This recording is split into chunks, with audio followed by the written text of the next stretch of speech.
My brother Lou came up and he said, I've met the Divine Mother and God. And I said, Lou, you've been meditating too much. You've gone completely psychotic. And then about a month later, I came home from college for Thanksgiving. And he said, okay, here's this book, Baba by Arnold Schumann. I want you to read it. And then I want you to come to the class of Hilda Charlton. I said, okay, whatever. And I sat down, I read this book for the first 10 pages. 10 pages of this book. I closed the book, I put it down, I went, oh my God.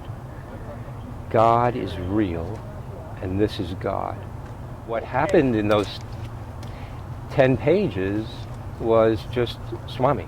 Swami did it.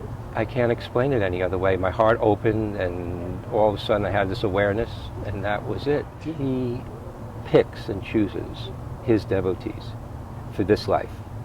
Next life, as Prema Sai Baba, it could be an entirely different thing. The whole world could know about him. Yeah. So, Swami is unique in every way. No person like him has ever walked the earth, although Krishna, who he was very much the same, but not like this avatar. Avatar, he's been so accessible to everybody. He called me into the interview room. He put me on the veranda, as he does everybody when he calls you. And then he calls you into the interview room, and he sent everybody into the interview room. And then, as I was getting into the interview room, he blocked the door. And then he started laughing and pushed me up against the wall.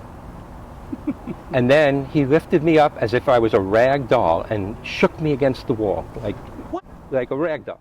He is among the earliest Sai Baba devotees from America. Al Levy, the certified psychoanalyst from Westport, Connecticut, has been a Baba devotee since before 1970. He's led the Christmas choir at Baba's ashram. He learned about Baba from an even earlier Western Baba devotee, Hilda Charlton. Welcome to Souljourns. This interview was recorded at the annual Sai Baba retreat in Troy, New York in May 2012. Well, I heard about Swami in October of 1970. And was it 70 or 71? My brother Lou came up and said, after we had learned transcendental meditation at college where I was, my brother was in high school, so I invited him up to learn meditation, TM style at the time, and I was agnostic at best, probably a lot worse than that, and quite decadent in my student life. But I had straight A's, and I was on the soccer team, so... You couldn't have been too decadent then. You applied the books. True. But so my brother Lou came up and he said, I've met the Divine Mother and God. And I said, Lou, you've been meditating too much. You've gone completely psychotic. You're off your rocker. That's right. And he laughed. He said, oh, okay. And so that was the end of that. And then about a month later, I came home from college for Thanksgiving. And he said, okay, here's this book, Baba by Arnold Schumann. I want you to read it. And then I want you to come to the class of Hilda Charlton. I said, okay, whatever. And I sat down, I read this book for the first 10 pages. 10 pages of this book. I closed the book, I put it down, I went, oh my God. God is real, and this is God. Al, how could you, let me be the devil's advocate here, delude yourself? How could you, an agnostic at best, and perhaps much worse, convince yourself with so little time and so few words on a printed page, 9 printed pages, have such a feeling overwhelm you like that? I have no answer to that, because I was a pre-med student, and I was a real scientist. I was just objective fact, sensory perception. What you can measure, that's real, that's it. And you don't want to know about anything else? Didn't want to know about anything else. No metaphysics, no... No, I wanted my girlfriends, I wanted my soccer, I wanted my recreational parties. Whoops, just got a Frisbee hurled at us. Okay, go ahead. And what happened in those 10 pages was just Swami. Swami did it. I can't explain it any other way. My heart opened, and all of a sudden I had this awareness, and that was it. Do you know how fortunate you are? I know of people like myself who have struggled for years and years and years and years and years, and the payoff has been rich and sweet, and the nectar's been unbelievably wonderful, but it's taken so long, as it's supposed to be for those of us who don't come the special delivery route that Baba put you in. You know, there was a long process of purification, very arduous and very difficult, and Swami did a lot of stuff that was very painful, you might say, and that's what the purification process was about after that. I was going to ask you, and I've asked this a couple of times already, and it's funny, when I sit down to do these interviews, sometimes the same question comes up.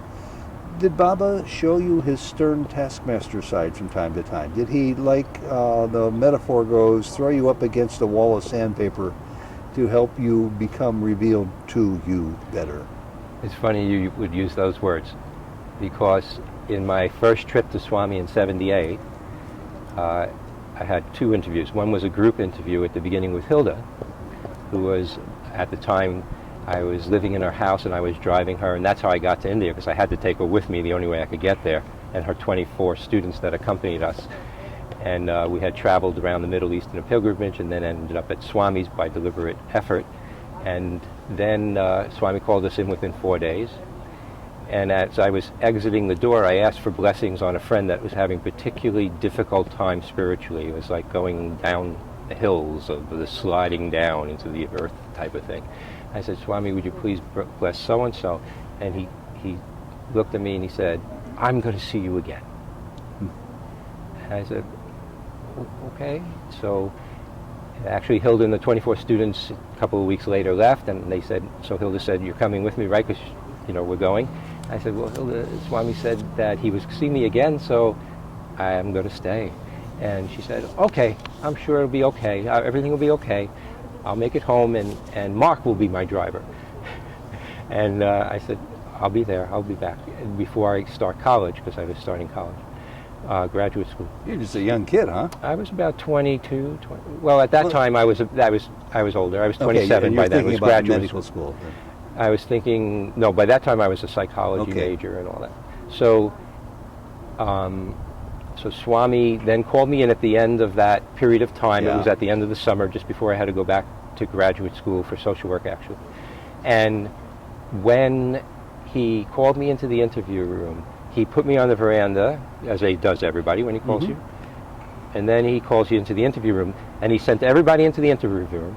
And then, as I was getting into the interview room, he blocked the door. And then he started laughing and pushed me up against the wall. And then he lifted me up as if I was a rag doll and shook me against the wall. Like, what?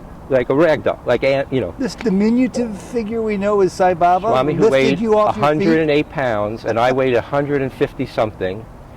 And, you know, I'm 5 foot almost 10 at the time. I've shrunk a little bit. In any event, and he shakes me like it was nothing. Like it was as easy as pie. Everybody's laughing, and then he's slapping me on the cheeks and pinching my cheek like this, and after that I wasn't very nervous anymore. I was nervous. Oh no, he beat the heck out of you. And that is why it's interesting you should use it that way, because he was, for me, he was very, very, very loving. He really did throw you up against the wall of sandpaper. He did. He threw me up against the wall. Oh my goodness! I want to get on to Hilda, but I just wish I had another 2 hours just to talk about your stories. And let's go continue a little more about this. How many trips, more or less, have you made to India? Well, I used to go 2 or 3 times a year. Once I got permission from Hilda, you know, we made arrangements that she could be driven by so-and-so instead. And so it was about 40 times, I would say, over the years. Almost. Oh my goodness, this is just... Spent a year there, lived there a year once. Al, is it Levy, right? I thought I was done asking devotee stories about 4 years ago about why so few people in the world seem to know of even his name or seen his picture, or had, you know, and I'm pretty sure I know the answer now. But there's so many people whose lives could change so wonderfully if they had one experience that you've had. Swami is unique in every way. No person like him has ever walked the earth, although Krishna, who he was very much the same, but not like this avatar. Avatar, he's been so accessible to everybody. The awareness of who he is, if you're open to it, is there. And even if it's not there, he'll make it there by various things he does in love. He picks and chooses his devotees for this life. Next life, as Prema Sai Baba, it could be an entirely different thing. The whole world could know about him. Yeah. But this life, as Satya Sai Baba, 50 million and 70 million maybe people are his followers. Maybe 100 million people heard about him. There's 6 billion people or so on the planet. It obviously wasn't very many. What's the purpose of your life right now? Just out of the blue, I want to ask a couple of questions that we're not prepared for here. Purpose is to live his teachings. And that's my sole purpose. Live his teachings. And what about after you die? What's supposed to happen to you? What then? Good answer. And how do you prepare to keep the outlook as positive as it is now when the end of the physical form starts to encroach? Such a hard transition. It's such a hard transition. I can't say that I made it very well. I mean, I used to sit very close to Swami in the end years, very close, and I enjoyed sitting closer and closer. He made me his violin teacher at Prashanti Nilayam and for the college and the high school. You were his violin teacher? For the students. Okay. And so I had opportunity to sit very close to him towards the end years. And as I got closer and closer, his form was fading. And I had so much fun with him over the years, even when he was harsh with me, and he was really harsh at times. I mean, he wouldn't talk to me for a whole year. I mean, and sometimes, at the beginning he was talking to me every day. Would you know why? Would you have a clue? Oh my God. If I lived his teachings perfectly, I would be the perfect devotee. I can't confess that I did. Well, you're probably not perfect yet. I'm not perfect by a long shot. And Ellen can attest to that. But the fact of the matter is, his form was just so delightful. The best of friends, the best of teachers, the best of love. His smile, his look, it would just lift you up to the highest heavens and beyond. Did you mourn the death of his physical form? Yeah, I don't think I'm out of it mourning.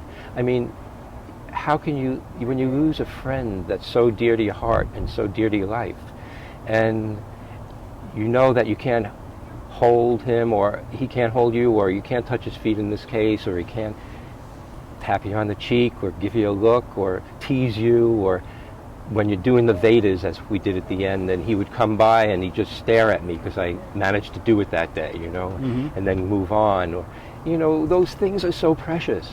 They're so special. I mean, even if you don't believe he's God on earth, it's just so special. But I did believe he was God on earth, and I knew he was God on earth.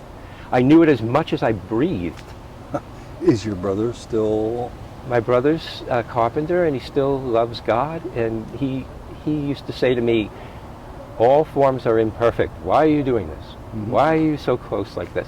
Just go to the formless. We were Jewish, And he has a phobia about traveling, so it worked really well for him. Yeah, he didn't have to go see Baba's form. That worked really well. For me, I love traveling, and I always used to take every opportunity to be there if I could. Is it frustrating to you that you can't take an ounce of what you have directly and inject it into coworkers, friends, neighbors, relatives, parents, other people you know and admire, to the point where it sticks? In other words, I'm sure you've influenced many people, but I don't think anybody has to believe in the form of Sai Baba to believe in God. You never feel the urge to just simply want to share? Oh, I always share. I mean, I share, but it's not heartbreaking or painful to me that a person say, well, I love God, but I don't have a feeling for Sai Baba. And that's okay. But I feel like what we have to share most is the love that Swami has given us from our heart. And that people feel. And when they feel that, they feel uplifted and they feel opened. And it's what's won me over. It's the intangible that you don't have to be an intellectual genius to understand, that you don't have to have open receptors to be able to pick up immediately, slowly but surely, as you are surrounded by more and more heartfelt Baba devotees. You don't even have to know the word Baba or see his form or see his picture for you to realize that these people have something in their lives. And it's starting to infiltrate into my space. I can feel what they feel, and I'm either scared of it or I want more of that. I recently, since the Mahasamadhi of Swami, have come to understand that Swami is looking at me through everybody who looks at me. Swami is speaking to me through everyone that speaks to me. I love the way you put this. And Swami is uplifting me through each person that I meet, even when they're negative, because that shows me what I can take. Yeah. Do I have forbearance when somebody's yelling at me? Do I Sure. have criticism in my mind? Do you have equanimity to see that it's not even negative for them? It's their pain, it's their hurt, it's causing them to... Absolutely. And you know what Swami said to me once when I asked him if everything was God's will? This was after a very tumultuous time in Prashanti. And he said, looking pointedly at me like I'm looking at you now, everything is my will. And I said, Swami, everything. I was struck so powerfully that I don't think I have many other examples to compare it to. When I read somebody's account of being a bad boy on this level and going to Swami, and Swami had an interview with him, and this man confessed to what he did, and he said,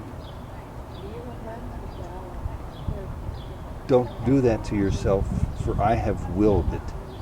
Don't beat yourself up, for I have willed it. The good that comes from what you did, the growth that comes from what you're aware of as a result of what you did, is a plus. It's all a plus. It's all my will. Don't ever question it. And I think even when that involves other people, we get into arguments. We say things we later regret. Always. Well, the other person hears it the way that person's supposed to hear it, for their own betterment, if they choose to go that way. And if they don't go that way, then they need this to encourage them to see it from a different direction one day. I'm not doing a very good job. No, excellent. You just said the same thing that I read that struck me so powerfully, and I'm really glad that you had a chance to say it. Thank you. Thank you. Hilda is why we started this conversation 17 minutes ago. Who was Hilda? Hilda Charlton was the first Western devotee to meet Swami and go to see Swami back in 1964-65. Amazing. And she arrived... Where's she from? She was originally from England, but then with her family moved at the age of 3 to California. How's her last name spelled? Charlton, Charlton. If we Googled her, could we figure Hilda out? Charlton, and you'd find her. Okay. And there's a whole organization that's behind her that gives her books for free other than the cost of the book. They don't make any profit. So she wrote books too? Oh, yes. About Baba? Oh, yes. So how unusual could Saints that have been? alive. How fantastic to realize that you're the first Westerner?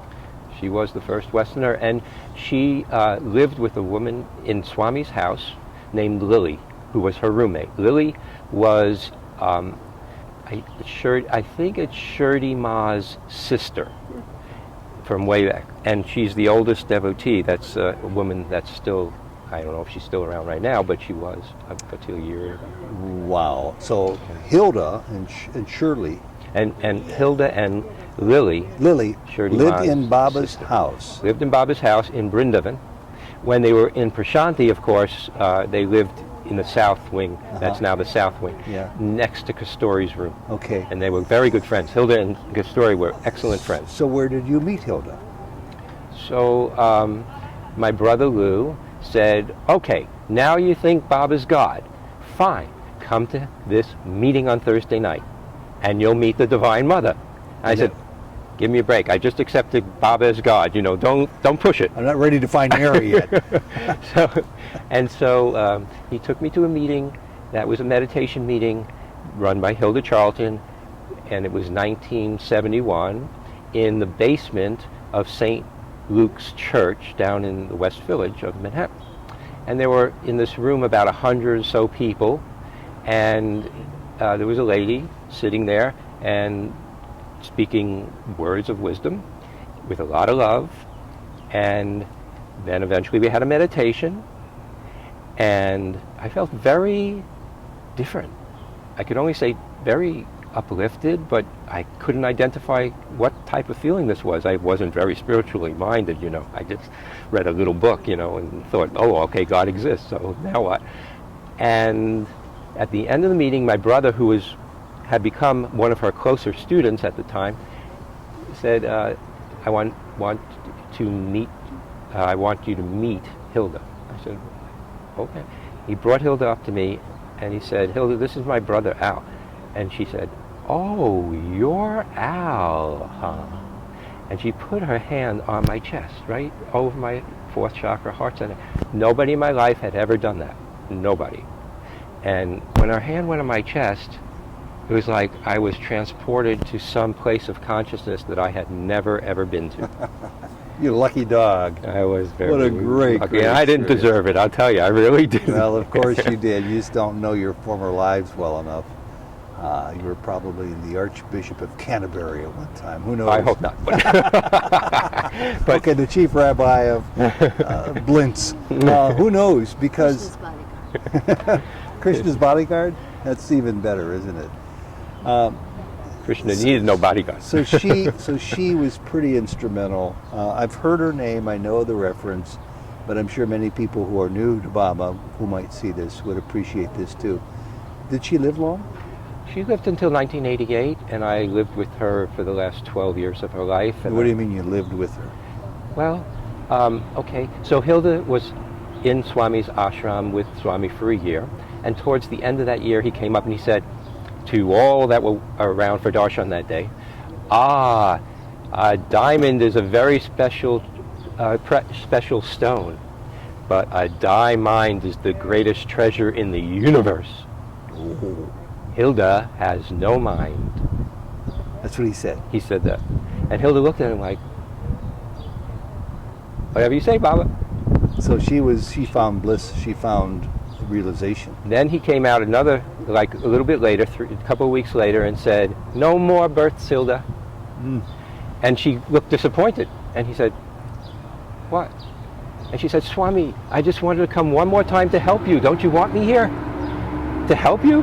And he said, looking up, okay, one more. And then she wondered what to do. So she was living with Swami, and she's saying to Swami, am I free? Or, you know, she knows she's free. He said, I will give you cities, special cities. And Hilda goes, oh, wow. Maybe I'll manifest some vibhuti, maybe make rings. Maybe she'll put her hand on your heart chakra and open your heart. This is the truth. So the next day, Swami calls her in, and he says, I have 3 cities for you, Hilda. Oh, Swami, thank you. Ananda city, Prema city, and Shanti city. Oh. And Hilda goes, Swami, those aren't cities. Those are states of being. And he said, looked at her like this and went, if you want lesser things, go to a lesser teacher. And she got it. Great. She really did get it. And for those who don't know their Sanskrit, or That means that Ananda, bliss. bliss is Shanti. Ananda, Shanti is peace, and Peace. Prema is love. Yeah. And she had the ability to give people those 3 qualities. So talk about city powers. I mean, she had the greatest powers of all. Those were the greatest powers of all. It's easy to materialize things. Except, liberation, being able to give somebody liberation like Well, Swami don't you can do. think those 3 things might add up to liberation? Yes. If you got more than one of them, maybe all 3. Oh, this is wonderful. She had that. This is a great, great story. And yours is a great story, too. Where do you think it's headed? You're a young man yet. Where do you think I'm you're not headed? as young as you think. How old are you? I'm 61. Okay, I've got many years on you.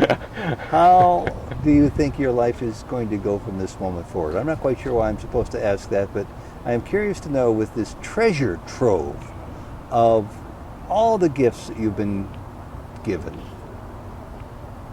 what are you to do with them now? How are you going to spend them? Every person who loves Swami, every person, he lives in their heart. And living in our heart, when we love Swami, our purpose is to live his teachings, to be him, to be one, so that all of humanity receives the love of the avatar. He was one being in a body, 5 feet, 108 pounds, lived 86 Julian years and 96 lunar Vedic years. Now he lives in us, breathes in us, loves through us, helps through us, if we let him. And I only see my life as being surrendered to that oneness in love and in service to all beings, regardless of whether somebody thinks they deserve it or not, or I think they deserve it or not, or whatever. The sun shines on everybody the same, and so does God's love. And I see our purpose, not just mine, but our purpose is to manifest that love in our daily lives and to share it with all that we meet, so that the whole world can be uplifted, transformed into what is called the kingdom of God on earth. All doubts gone? All doubts left alone. Many fears left? Yes. The fear that I might fail in that purpose. Many logical fears left? Because I don't see that as being very logical. What's a body? And a year and a few months past Baba's Maha Samadhi, when he left the physical form. Who is Baba? Baba is the oneness of love and life. Baba is God in that sense of beyond form, the essence of who we are, the essence of our breath, our life. Baba is you. Baba is Dr. Ellen Shander. Baba is hopefully me. In our oneness, that is Baba. And after hearing everything I've heard, talk about overkill. I want to ask this question anyway. How much do you love Baba?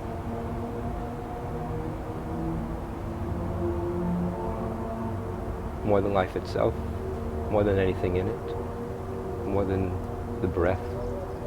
Baba is love that I live, try to, each and every day. Al, Levy, thank you very much. Jai Wonderful Sai. time. Thank you. Sai Ram. Thank you, Jai Sai. So fortunate to listen to you. Oh my God.